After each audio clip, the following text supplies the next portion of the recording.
Hello everyone, this is the second video in the series on derivative. पहले video में हमने ये discuss किया था कि डेरिवेटिव कॉन्ट्रैक्ट क्या होते हैं। एक एग्जाम्पल के थ्रू इसको हमने और बेटर समझा था। सेकेंडली हमने ये समझा उसमें कि over the counter derivatives and exchange rate derivatives में क्या डिफरेंस होता है। इस वीडियो में हम ये समझेंगे what are the different types of derivative contracts and उसमें भी हम एक तरह का डेरिवेटिव कॉन्ट्रैक्ट को और फर्दर डिस्कस करेंगे। So now without wasting any further time, let's start with the topic, and that is types of derivatives. So पहला आता है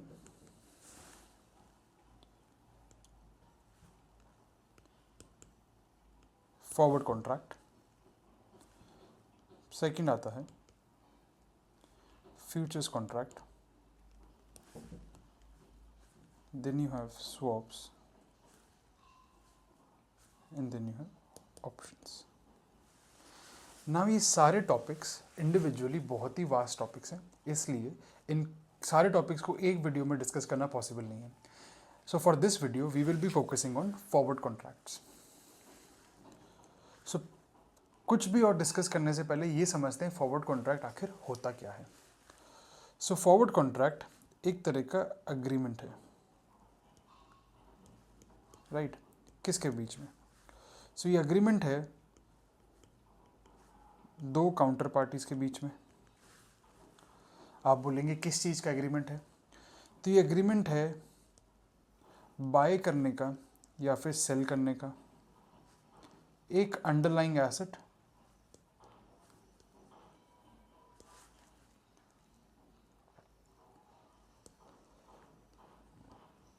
एट अ प्री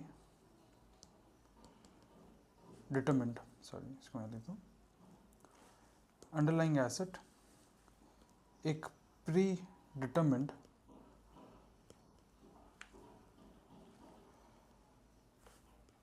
प्राइस पे एंड क्वांटिटी भी प्री डिटरमिन्ड रहेगी।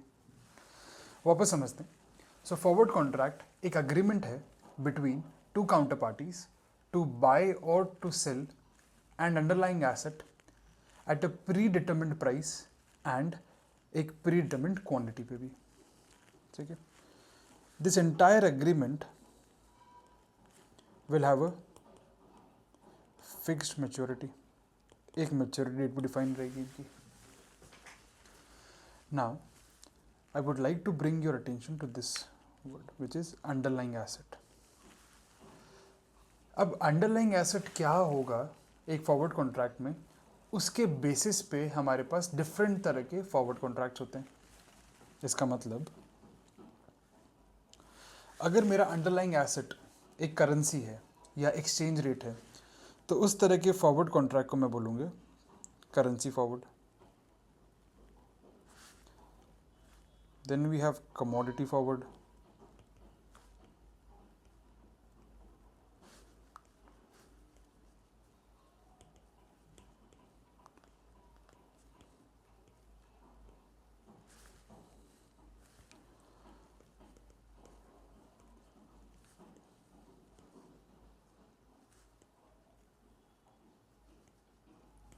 सो commodity forward भी है। Commodity forward में मतलब हमारी जो अंडरलाइंग एसेट है वो एक कमोडिटी है। इक्विटी इंडेक्स फॉरवर्ड में इक्विटी स्टॉक हुआ या फिर कोई पर्टिकुलर इंडेक्स, इंडियन पर्सपेक्टिव में हम समझे तो सेंसेक्स या Nifty. And then we have forward rate agreement जिसको पॉपुलरली FRAs बोला जाता है, और इसमें जो अंडरलाइंग एसेट है वो क्या है? Interest rates. So in this particular video we will be focusing on currency forward and commodity forward. जो बाकी के दो टॉपिक हैं equity and forward rate agreements, इनको हम नेक्स्ट वीडियो में डिस्कस करेंगे। तो अगर मैं पहला तरह का फॉरवर्ड कॉन्ट्रैक्ट लेता हूँ विच इज करेंसी फॉरवर्ड, यहाँ पर अंडरलाइंग एसेट क्या है? एक्सचेंज रेट या फिर करेंसी। एक एग्जांपल लेते हैं हम।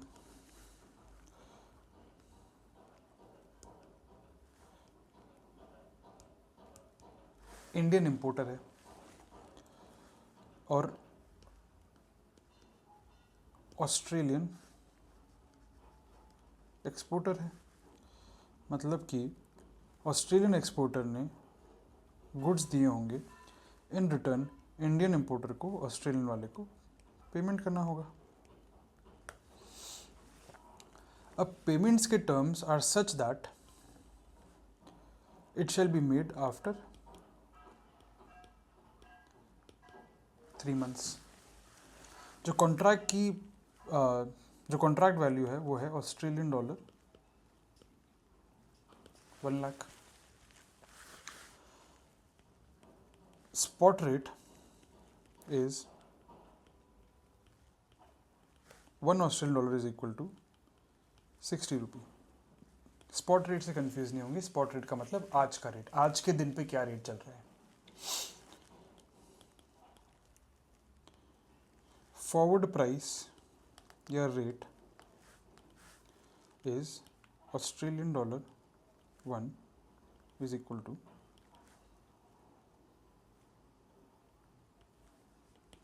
62।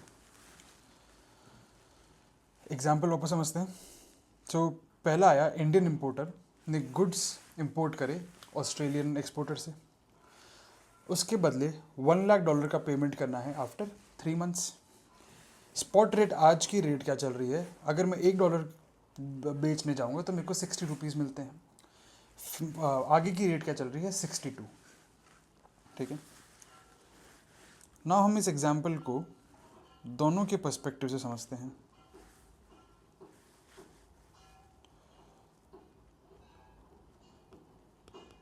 इंपोर्टर के इस पर्सपेक्टिव से एंड एक्सपोर्टर के पर्सपेक्टिव से। अब एक्सपोर्टर के पास, एक्सपोर्टर कौन है, ऑस्ट्रेलियन कंपनी है। ऑस्ट्रेलियन कंपनी की होम करेंसी क्या है, ऑस्ट्रेलियन डॉलर, और उसको 3 महीने बाद क्या मिलेगा, ऑस्ट्रेलियन डॉलर। तो ऑस्ट्रेलियन कंपनी को बड़ा सर्टेनली उसको ये पता है कि उसको 1 लाख डॉलर मिलेगा आफ्टर 3 months। सो कोई भी एम्बिग्यूटी नहीं है, उसको पता है कितना अमाउंट मिलेगा। सो ऑस्ट्रेलियन कंपनी के केस में there is no risk from such contract.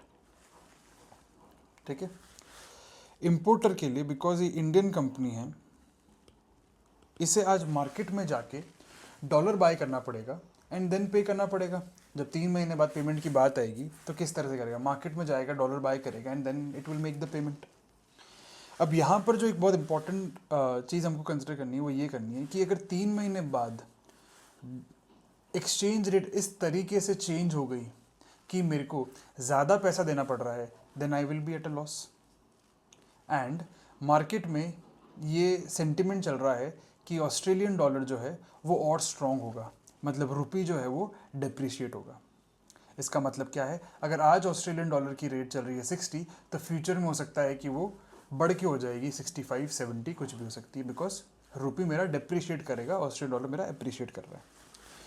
So Indian company को क्या डर है, इंडियन कंपनी को ये डर है कि मेरे को 1 लाख डॉलर बाय करना है, उसके लिए मेरे को रुपी देना पड़ेगा। अगर मेरा रुपी डिप्रिशिएट हो जाता है तो मेरा जो आउटफ्लो है दैट विल इंक्रीज। सो मैं ये बोलता हूँ कि आज की डेट में, today, 1 lakh dollar into 60 which is the today's rate, मेरा कॉन्ट्रैक्ट वैल्यू है 60 लाख।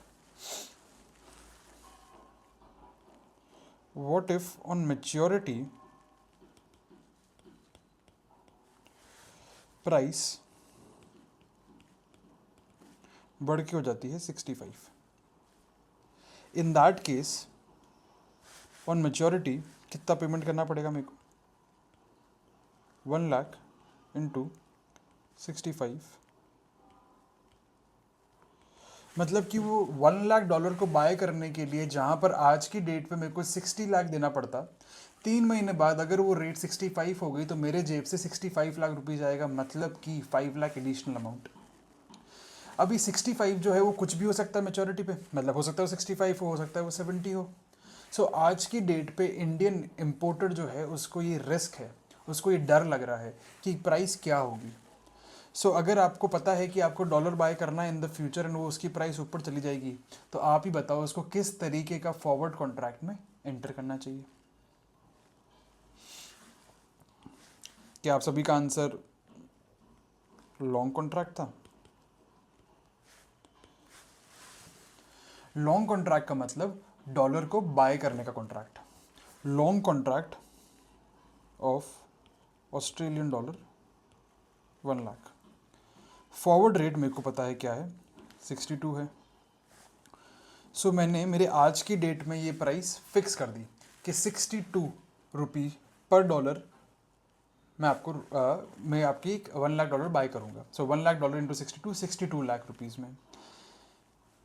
ऑन मेच्योरिटी चाहे प्राइस कुछ भी हो, चाहे वो प्राइस ऊपर जाए चाहे वो प्राइस नीचे जाए, इम्पोर्टर जो है वो 62 लाख रुपीज़ पे करेगा। अब हम एक चीज़ देखते हैं, सिनेरियो लेते हैं। ऑन मेच्योरिटी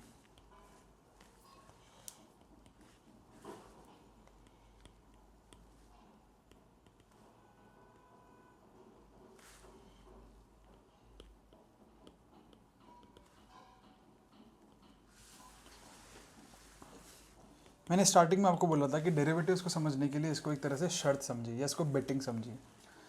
मेरा बेट क्या था? मेरा बेट ये था कि जो प्राइस है ऑफ द ऑस्ट्रेलियन डॉलर वो ऊपर जाएगी। आज की क्या प्राइस थी, मतलब स्पॉट रेट क्या चल रही है, 60। ऑन मेच्योरिटी मैं बोल रहा हूँ कि जो प्राइस है वो और ऊपर जाएगी, पर ऑन मेच्योरिटी प्राइस क्या होगी, 50। तो एक तरह से आई हैव लॉस्ट द बेट। अगर मैं शर्त हार गया हूँ तो शर्त हारा हूँ तो या तो मेरे को रुपए देने पड़ेंगे या मेरा लॉस हो गया, कुछ भी बोलूँ मैं उसको। तो क्या हुआ, मैंने कॉन्ट्रैक्ट एंटर करा 62 में, मतलब कि मैं बैंक के पास जाके 62 रुपी पर डॉलर के हिसाब से दूंगा, पर मार्केट में रेट क्या चल रही है, 50 चल रही है। तो देखा जाए मैंने 12 रुपी एडिशनल पे करा है। इसका मतलब मैंने 1 lakh dollar into 12 lakh dollar का मेरा लॉस है। ऑन द कॉन्ट्ररी यहाँ पर मार्केट में रेट चल रही थी 65, पर मेरी जेब से सिर्फ 62 गया। इसको जब मैंने 1 लाख डॉलर से मल्टीप्लाई करा तो मेरे पास 3 लाख का प्रॉफिट आया। कैसा आया समझे? 65, क्या मैं शर्त जीत गया? क्या वो प्राइस 60 से ऊपर गई? हाँ ऊपर गई, मैं बेट जीत गया। सेकेंडली मैंने कितने में फॉरवर्ड कॉन्ट्रैक्ट एंटर किया था? मैंने 62 में एंटर किया था। तो मतलब कि मेरा प्रॉफिट होने के लिए 65 इज़ द प्राइस जो मार्केट में चल रही है, पर मैं तो बैंक को जाके 62 में ही एंटर करूँगा कॉन्ट्रैक्ट, मैं 62 रुपये दे के ही बाय करूँगा। 3 रुपये का जो डिफरेंशियल है उसको मैंने 1 लाख डॉलर से मल्टीप्लाई करा तो मेरा 3 लाख आया। 3 रुपये क्योंकि मेरे को पर डॉलर के हिसाब से कम देने पड़े तो 3 लाख रुपये का मेरा प्रॉफिट हो गया। आई थिंक ये क्लियर है सबको। अब आपके लिए क्या एक्सरसाइज है? आपके लिए एक्सरसाइज ये है कि आपको एग्जैक्टली सेम एग्जाम्पल लेना है। यही एग्जाम्पल है कि इंडियन इंपोर्टर है, उसने गुड्स करा, वो करा, बस एक चेंज करना है आपको। अब वो एक चेंज क्या करना है? वो ये करना है कि आपका जो 1 लाख डॉलर का कॉन्ट्रैक्ट वैल्यू था इसको आप चेंज करके ₹60 लाख कर दीजिए। मतलब कि मैं आता हूँ एकदम,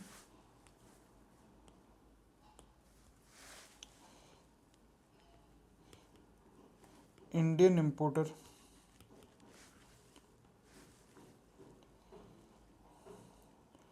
will pay ₹60 lakh after 3 months to the Australian exporter। ध्यान से समझना, सब कुछ एग्जैक्ट सेम लेना, forward rate exact same, spot rate exact same, सारा चीज़ एग्जैक्ट सेम है, पर एक चेंज कर दिया मैंने यहाँ पर। पहले एग्जाम्पल में Indian importer was paying 1 lakh dollar to Australian exporter, पर अब जो कॉन्ट्रैक्ट एंटर हुआ है वो रुपये में हुआ है। इंडियन इंपोर्टर को 60 लाख रुपीस पे करने टू ऑस्ट्रेलियन एक्सपोर्टर। अब इसको आपको एग्जैक्ट सेम वे में कि इंडियन इंपोर्टर के लिए कोई रिस्क है या नहीं है, ऑस्ट्रेलियन एक्सपोर्टर के लिए कुछ रिस्क है या नहीं है, जिसके लिए भी रिस्क है किस तरह का कॉन्ट्रैक्ट उसको एंटर करना पड़ेगा, वो सारा चीज़ आपको आइडेंटिफाई करना है। आप क्या करें, इस वीडियो को अभी पॉज कर दो, खुद से सॉल्व करने की कोशिश करो, एंड देन मैं आपको, और फिर इस वीडियो कंटिन्यू करना, मैं वहाँ पर आपको सारा सॉल्यूशन बताऊंगा। होपफुली आप सब ने आंसर दे दिया होगा, पर मैं यहाँ पर क्लियर करता हूँ। क्योंकि इंपोर्टर को 60 लाख पे करना पड़ता, तो होम करेंसी में पे कर रहा था, तो there was no risk to the importer. Whereas to the exporter 60 lakh rupee उसको आते, it would have gone and after 3 months would have to go and sell the 60 lakh rupee, and 60 lakh रुपये किसको बेचता, बैंक को बेचता, और bank in return उसको Australian dollar देता। अगर तो इसको किस तरह कॉन्ट्रैक्ट में एंटर करना चाहिए था, इसको एंटर करना चाहिए था forward sale contract. Now again आप यहाँ समझो फियर क्या है। एक्सपोर्टर का भी फियर क्या था, एक्सपोर्टर का फियर था what if Australian dollar appreciate हो जाता है, रुपी मेरा डिप्रिशिएट हो जाता है। मतलब कि अगर मेरा स्पॉट रेट, एक एग्जांपल लेते हैं, स्पॉट रेट वाज 60, ठीक है, तो मैंने जब आज की डेट में टुडे 60 लाख डिवाइड बाय 60 करा, तो मेरा ऑस्ट्रेलियन डॉलर 1 लाख आया, ठीक है। अगर आफ्टर 3 मंथ ऑस्ट्रेलियन डॉलर बढ़ के 65 हो जाता है, तो मेरे को कितना डॉलर मिलेगा। For example after 3 month Australian dollar 1 is equal to 65, उस केस में कितना मिलेगा मेरे को, अप्रॉक्सीमेटली 92,000, अप्रॉक्सीमेटली 92,307 समथिंग अमाउंट आएगा इसका, पर अप्रॉक्सीमेटली 92,000 मिलेगा। तो just because exchange rate change हो गई, उससे मेरा जो अमाउंट मेरे को रिसीव होना चाहिए था उतना रिसीव नहीं हुआ। एंड क्या हुआ इधर, ऑस्ट्रेलियन डॉलर मेरा अप्रिशिएट हो गया है एंड रुपी मेरा डिप्रिशिएट हो गया, that is the fear. I hope सब ने सेम थॉट प्रोसेस साथ करा होगा, और अगर नहीं करा है कोई चिंता नहीं है, वापस वीडियो को बैक करो एंड उसको वापस समझने की कोशिश करो कि क्यों या क्या लॉजिक लगा है। Okay,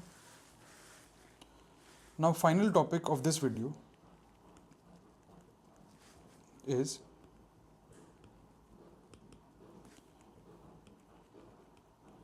commodity forward. Commodity forward में अंडरलाइंग एसेट किसी भी तरह की कमोडिटी हो सकती है। कुछ एग्जांपल क्या हो सकता है, सिल्वर, गोल्ड, कॉपर, जिंक, या फिर कोई एग्री बेस हो सकता है, सोयाबीन हो गया, वीट हो गया, बार्ले हो गया। तो कोई भी तरह की कमोडिटी जो है वो अंडरलाइंग एसेट होगा अंडर दी कमोडिटी फॉरवर्ड। एक एग्जांपल लेते हैं हम वापस। एक बेकरी है, उसने received an order, and bakery receive an order to deliver 1000 cakes after 2 months।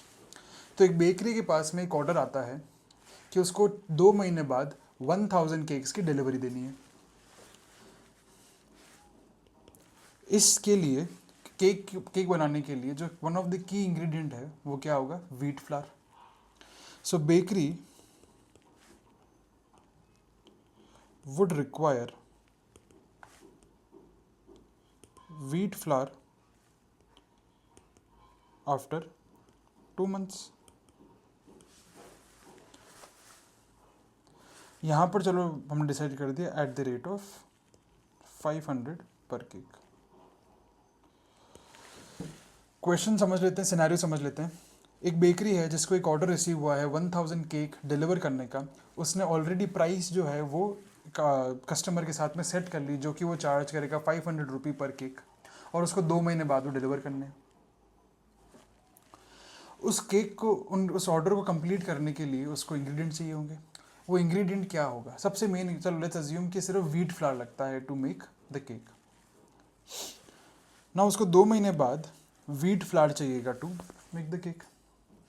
अब आप यहाँ समझें कि व्हीट फ्लावर 2 महीने बाद चाहिए, तो बेकरी वाला जो है उसका फियर क्या है? What is the bakery afraid of? मेरे को 2 महीने बाद व्हीट फ्लावर परचेज करना है, तो मैं इस चीज़ के लिए अफ्रेड हूँ कि व्हीट फ्लावर की प्राइस आफ्टर 2 मंथ्स बढ़ जाएगी। That is what I am afraid of. तो जब भी प्राइस इंक्रीज का कोई भी हमारा एक एक्सपेक्टेशन है, तो इसको हमने पहले भी देखा है, इसको हेज करने के लिए हम क्या करेंगे, आप बताओ। मेरे को व्हीट फ्लावर की रिक्वायरमेंट है, व्हीट फ्लावर आगे जाके प्राइस बढ़ सकती है, तो मैं क्या बोलूँगा? मैं ये बोलता हूँ यार आज ही प्राइस फिक्स कर देना, पर केजी व्हीट फ्लावर की क्या प्राइस आप पे करोगे 2 महीने बाद, आज ही फिक्स कर दो with the wheat flour producer. So मतलब कि bakery goes to a mill जो व्हीट फ्लावर बनाती है, और वो बोलती है कि आफ्टर 2 मंथ्स मेरे को 1000 kg ऑफ व्हीट फ्लावर की रिक्वायरमेंट है। आज की spot rate for example 1 kg is equal to 100 rupee, sorry 1 kg जो है, हाँ 100 रुपी का है, ओके। मिल बोलती है कि इट इज़ फाइन, अगर आपको आफ्टर 2 मंथ्स 1000 kg चाहिए, मैं आपको सप्लाई कर दूंगा, पर मैं उसको 1 kg को 110 रुपीज़ में आपको दूंगा। नो बेकरी को ये लगता है, 2 सिनेरियो लेते हैं। अगर बेकरी जो चला रहा है उसको ये लगता है कि यार व्हीट की प्राइस 100 से तो ऊपर जाएगी, बट 110 से नीचे रहेगी। आप सुने वापस, 100 से तो ऊपर जाएगी बट 110 से नीचे रहेगी। 110 क्या है? 110 इज द प्राइस जो कि व्हीट फ्लावर जो मिल है, जो व्हीट फ्लावर प्रोड्यूस करती है, उसने कोट करा है। इन दैट सिनेरियो मैं कोई भी कॉन्ट्रैक्ट में एंटर नहीं करूँगा, बिकॉज मेरे को लगता है कि चलो ठीक है नुकसान हो सकता है, पर 110 तो is already very high price जो कोट कर रहा है मार्केट में, तो I will not enter into any contract. On the contrary, if my expectation is that the wheat flour की price could be much higher than 110, in that case मैं बोलता हूँ व्हीट फ्लावर जो मिल है उसको बोलता हूँ कि यार मैं आज की डेट में आपसे कॉन्ट्रैक्ट एंटर कर रहा हूँ to buy 1000 kg of wheat flour at the rate of 110। So मैंने यहाँ क्या एंटर करा है? बेकरी ने एक लॉन्ग कॉन्ट्रैक्ट में एंटर कर दिया to buy 1000 kg of wheat flour after 2 months at the rate of 110 पर kg। डेफिनेशन सब आ गया। व्हीट फ्लावर जो है मेरा अंडरलाइंग एसेट हो गया, एक मेच्योरिटी है 2 months हो गया, प्री डिटरमिंड मेरी क्वांटिटी जो कि 1000 kg हो गया, एंड 110 रुपी पर kg is my predetermined price. So आपको यहाँ पर हमेशा ये समझना है कि मेरा डर क्या है, मेरा फियर क्या है। उसके बाद में do I have a price expectation. पहले सिनेरियो मैंने बोला कि अगर प्राइस एक्सपेक्टेशन आपकी 100 to 110 के बीच में होती तो आप इस कॉन्ट्रैक्ट में एंटर ही नहीं करते, पर क्योंकि आपकी एक्सपेक्टेशन वॉज कि 110 से भी ऊपर जाएगी प्राइस, इसलिए मैंने आज की डेट में 110 पे एंटर कर दिया। पर आपको हमेशा ही समझना पड़ेगा ऑन मैच्योरिटी एक्चुअल प्राइस क्या होगी वो कोई नहीं जानता है, वो मार्केट फैक्टर्स पे ड्राइव करता है। अगर डिमांड ज़्यादा होगी, सप्लाई कम है, तो प्राइस बहुत शूट कर जाएगी। उसी दौरान में अगर डिमांड कम है और सप्लाई ज़्यादा है तो प्राइस गिर जाएगी। एंड इस अकॉर्डिंग हमारा जो मैक्सिमम लॉस है, सो हमने अब एक लेते हैं कि मैच्योरिटी पे क्या होगा, राइट। सो मैच्योरिटी पे